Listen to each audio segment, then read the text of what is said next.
Subscribe now and press the bell icon. Never miss an update.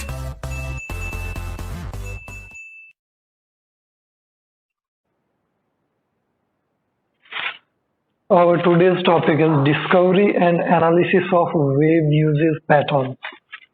Mainly हमें यहाँ पे web uses patterns जो है उन पैटर्न्स को यहाँ पे डिस्कवर करना है, उनको पैटर्न्स को हमें निकालना है जो भी यूजेस टेक्निक्स यूज की गई उनके द्वारा, और उनको फिर एनालिसिस करना है।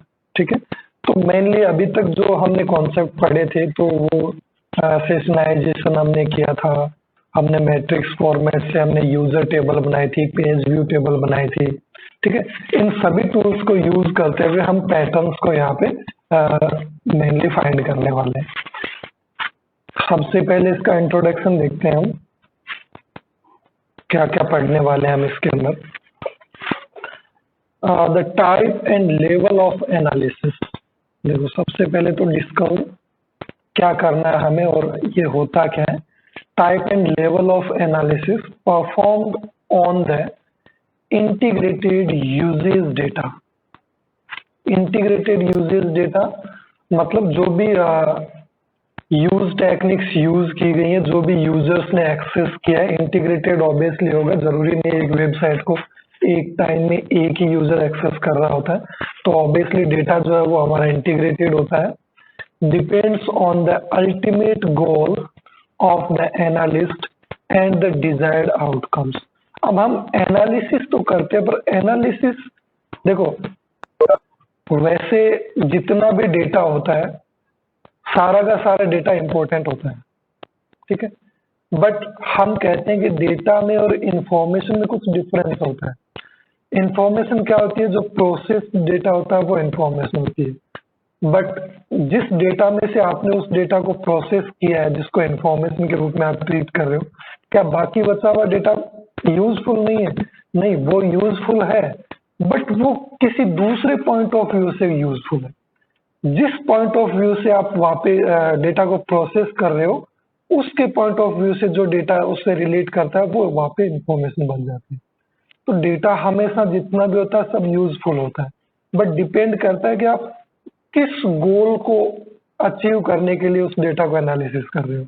यानी पर्टिकुलर आपका गोल क्या है, आपको किस टाइप का डेटा उसमें से माइन करना है, एक्सट्रैक्ट करना है। ठीक है, तो ये मेनली दो चीजें इंपॉर्टेंट होती है, ultimate goal and desired outcomes. Goal क्या है और आप उसको डेटा को एनालाइज करके क्या अचीव करना चाहते हो। ठीक है, तो ये दो चीजें इसमें इंपॉर्टेंट रहेगी, इसके बेस पे हम यहाँ पे एनालिसिस को परफॉर्म करेंगे। In this section we describe some of the most common type of pattern। ठीक है, कुछ कॉमन टाइप के पैटर्न्स को हम यहाँ पे पैटर्न डिस्कवरीज को हम यहाँ पे डिस्क्राइब करने वाले हैं। ठीक है, किस प्रकार से हम पैटर्न्स को डिस्कवर करते हैं, पैटर्न्स को ढूंढते हैं। जैसे एसोसिएशन रूल माइनिंग में भी हमने क्या किया था, हमने पैटर्न्स फाइंड किए थे। ठीक है, कि एक कस्टमर अगर एक आइटम ए के बाद अगर आइटम सी खरीदता है तो उसको कौन सा आइटम सजेस्ट किया जाना चाहिए, अगर ए के बाद बी खरीदता है तो उसको कौन सा आइटम सजेस्ट किया जाना चाहिए। ठीक है, तो सेम वैसे ही यहाँ पे भी हम पैटर्न्स जो है वो डिस्कवर करने वाले हैं। And analysis technique employed in the web usage mining domain. और पैटर्न्स को यहाँ पे डिस्कवर करने के साथ साथ हम कुछ एनालिसिस टेक्निक्स भी इनके ऊपर अप्लाई करेंगे। वेब यूजेस माइनिंग जो डेटा है उसके ऊपर हम अप्लाई करने वाले हैं। Discuss some of their application. तो ये मेनली पैटर्न डिस्कवरिंग और एनालिसिस टेक्निक से रिलेटेड जो एप्लीकेशंस हैं उनको हम वन बाय वन डिस्कस करेंगे। देखते हैं हम कौन कौन से एप्लीकेशंस हम यहाँ पे डिस्कस करने वाले हैं। देखो, यहाँ पे टोटल 5 एप्लीकेशंस हैं। ठीक है, तो उसमें से आज के लेक्चर में हम 2 को कंप्लीट करने की कोशिश करेंगे। फर्स्ट है सेशन एंड विजिटर एनालिसिस। ठीक है, यानी जो विजिटर्स हैं, जो यूजर्स हैं, उनको एनालाइज किया जाए या जो सेशंस हैं उनको एनालाइज किया जाए। हम ऑलरेडी सेशनाइजेशन वगैरह के कॉन्सेप्ट जो है वो हम प्रीवियस लेक्चर्स के अंदर डिस्कस कर चुके हैं, किस प्रकार से हम सेशंस को फिल्टर करते हैं, सेशन को प्री प्रोसेस करते हैं, डेटा को प्री प्रोसेस करते हैं। ठीक है। Cluster analysis and visitor segmentation. देखो, क्लस्टर भी हम अनसुपरवाइज्ड लर्निंग के अंदर डिस्कस कर चुके हैं, किस प्रकार से क्लस्टर्स हम बनाते हैं, और क्लस्टर बनाने के बाद हम उनको वेब यूजेज माइनिंग के अकॉर्डिंग किस प्रकार से यहाँ पे हम एनालाइज करेंगे, उस चीज को आज हम डिस्कस करने वाले हैं। Association and correlation analysis. ठीक है, ये आपका एसोसिएशन रूल माइनिंग से गाइडेड है। नेक्स्ट है analysis of sequential and navigational pattern. Sequential pattern mining हमने स्टडी किया था, ये उस पर बेस्ड रहेगा। Classification and prediction based on web user transactions. ये सुपरवाइज्ड और अनसुपरवाइज्ड लर्निंग यहाँ पे हम यूज करने वाले हैं। तो सबसे पहले हम स्टार्ट करते हैं session and visitor analysis. Number 1, session and visitor analysis. देखो, मेनली सेशंस की अगर हम बात करें तो प्रत्येक पेज को यूजर ने कितने टाइम तक एक्सेस किया, तो एक पर्टिकुलर पेज के लिए एक सेशन हो सकता है, या एक यूजर जितनी देर सर्फिंग कर रहा है उसने उस पर्टिकुलर सेशन के अंदर कितने पेजेस को एक्सेस किया, या कौन से पेज को कितने टाइम तक उसने उस सेशन के दौरान एक्सेस किया। तो इस टाइप के बहुत सारे एनालिसिस यहाँ पे हो सकते हैं। ठीक है, तो यहाँ पे सेशन और विजिटर इन दोनों का कंप्लीटली पार्टिसिपेशन रहेगा।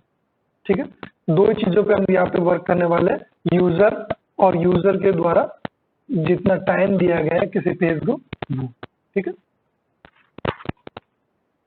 the statistical analysis of pre-processed session data constitutes the most common form of analysis।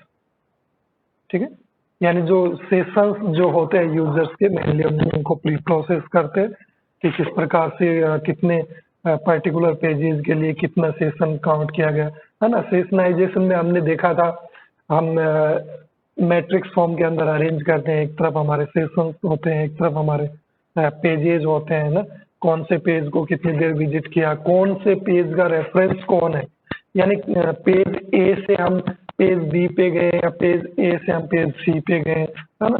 तो प्रीवियस एक बार आप अगर रिवाइज कर लोगे इसको तो ज्यादा बेटर रहेगा, है ना। तो एक बार पुराने वीडियो से इसको रिवाइज कर लेना। नेक्स्ट है हमारा, in this case data is aggregated by predetermined until such as days।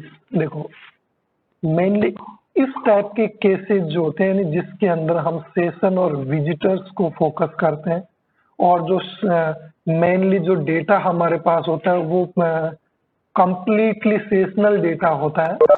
तो इस केस के अंदर हम एग्रीगेट करते हैं, डेटा को एग्रीगेट करते हैं, यानी एग्जैक्ट यूज नहीं करते हम, एग्रीगेट हम यहाँ पे सेशन को करते हैं कि लगभग इतने टाइम तक ये इसको यूज किया गया है या विजिट किया गया है।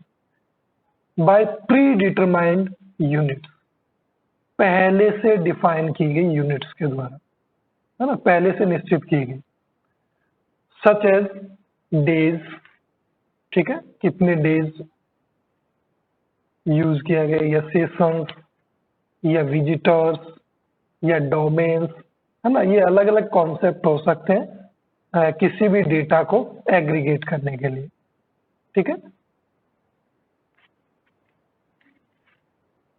Standard statistical techniques can be used on this data to gain knowledge about visitor behavior। Mainly अगर अपने स्टैंडर्ड स्टेटिस्टिकल टेक्निक्स की बात करें तो देखो स्टेटिस्टिकल टेक्निक्स के अंदर भी हम स्टेटिस्टिकल डेटा एनालिसिस करते हैं, जैसे हम मीन मोड मीडियन वगैरह यूज करते हैं, कोरिलेशन रिग्रेशन वगैरह यूज करते हैं। तो इनके अंदर भी हम क्या करते हैं, डेटा को एनालिसिस ही करते हैं। स्टेटिस्टिकल जो स्टेटिस्टिक्स पूरा का पूरा है वो क्या है, डेटा एनालिसिस का ही कॉन्सेप्ट है कंप्लीटली। जितने भी मेथड हम यूज करते थे वो स्टैंडर्ड डेविएशन हो या कुछ भी, कोई भी स्टेटिस्टिकल मेथड हो, ठीक है। तो standard statistical techniques can be used on this data to gain knowledge about visitor behaviour, यानी विजिटर के बिहेवियर को समझने के लिए हम यहाँ पे स्टेटिस्टिकल टेक्निक्स को यूज कर सकते हैं। और स्टैंडर्ड स्टेटिस्टिकल टेक्निक्स कौन सी है, ये correlation regression mean mod median ये सब होते हैं, standard deviation.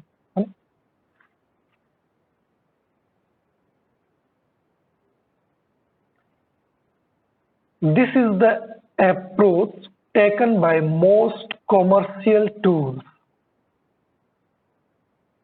available for web log analysis.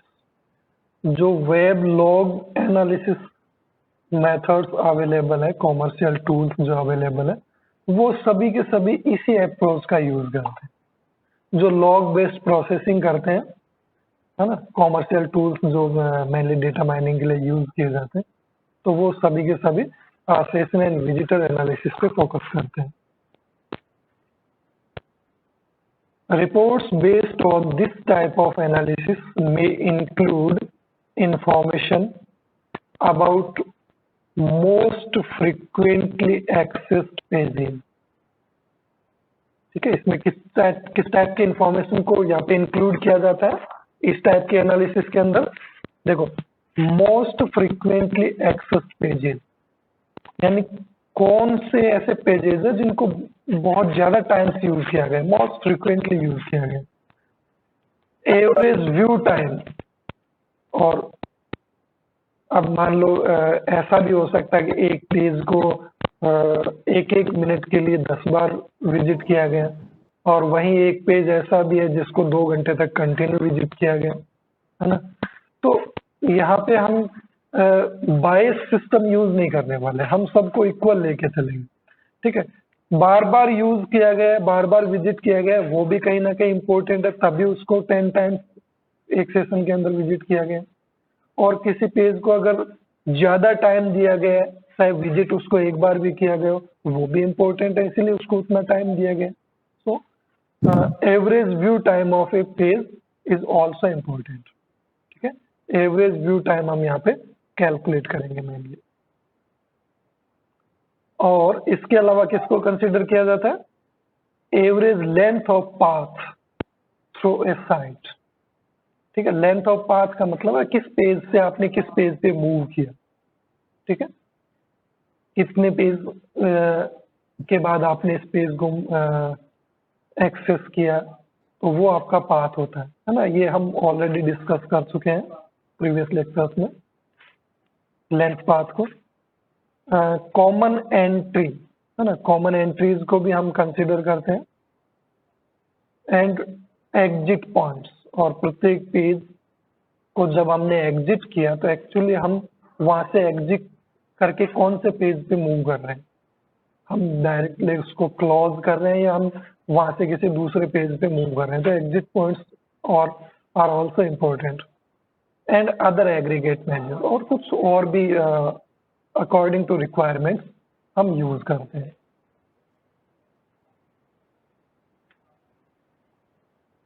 Another form of analysis on integrated uses data is online analytical processing।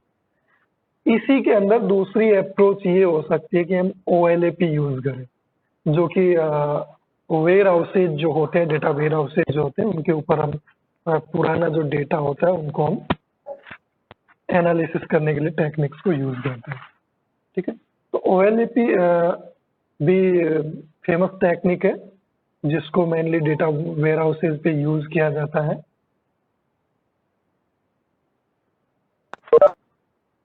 इसके अलावा देखो next point, OLAP provides a more integrated framework. देखो OLAP उसके according एक मोर इंटीग्रेटेड फ्रेमवर्क हमें provide करवाता है for analysis with a higher degree of flexibility, है ना। इसके अंदर फ्लेक्सिबिलिटी जो है वो हाई होती है। The data source of OLAP analysis is usually a multi-dimensional warehouse, है ना। मैंने जैसा कि आपको बताया कि हम OLAP मेनली जो वेयरहाउसेज होते हैं उनसे डेटा एनालिसिस करने के लिए काम में लेते हैं, ठीक है। Which integrate uses, content and e-commerce data, ठीक है। तो इसके अंदर देखो mainly which integrate uses, content and e commerce data at different levels of aggregation for each dimension. यानी मल्टी डायमेंशनल वेयर हाउस जो होता है उसके अंदर मेनली क्या क्या देखो इंक्लूड किया जाता है, integrated uses, content and e commerce data जो है वो अलग अलग लेवल्स का यहाँ पे होता है और उसको हम एग्रीगेट करते हैं। OLAP tools allow changes in aggregation levels along each dimension during the analysis। और हमें OLAP देखो क्या अलाउ करता है, चेंज इन एग्रीगेशन, यानी एग्रीगेशन में भी हम चेंजेस यहाँ पे परफॉर्म कर सकते हैं, ठीक है। एग्रीगेशन लेवल्स जो है वो हम यहाँ पे डिफरेंट ले सकते हैं, ठीक है, प्रत्येक डायमेंशन के एनालिसिस के दौरान, है ना। हर एक डायमेंशन पे जब हम एनालिसिस करेंगे तो हमारे लेवल जो है एग्रीगेशन लेवल वो डिफरेंट हो सकते हैं, जरूरी नहीं हम एक पर्टिकुलर स्टैंडर्ड को यहाँ पे लेकर चले। Analysis dimension in such A structure can be based on various fields available in the log files. देखो किस किस पे बेस्ड होता है, लॉग फाइल्स पे हमें include time duration, domain and requested resources, ठीक है, और यूजर एजेंट और रेफरेंसेस, ये सारे के सारे फैक्टर्स हम यूज कर सकते हैं, ठीक है। हेलो दोस्तों, चैनल को सब्सक्राइब करना ना भूलें, वीडियो को लाइक करें, शेयर करें और बने रहें आपके अपने चैनल पॉसिबल नॉलेज के साथ इसी तरह के लेटेस्ट वीडियोस पाने के लिए। धन्यवाद।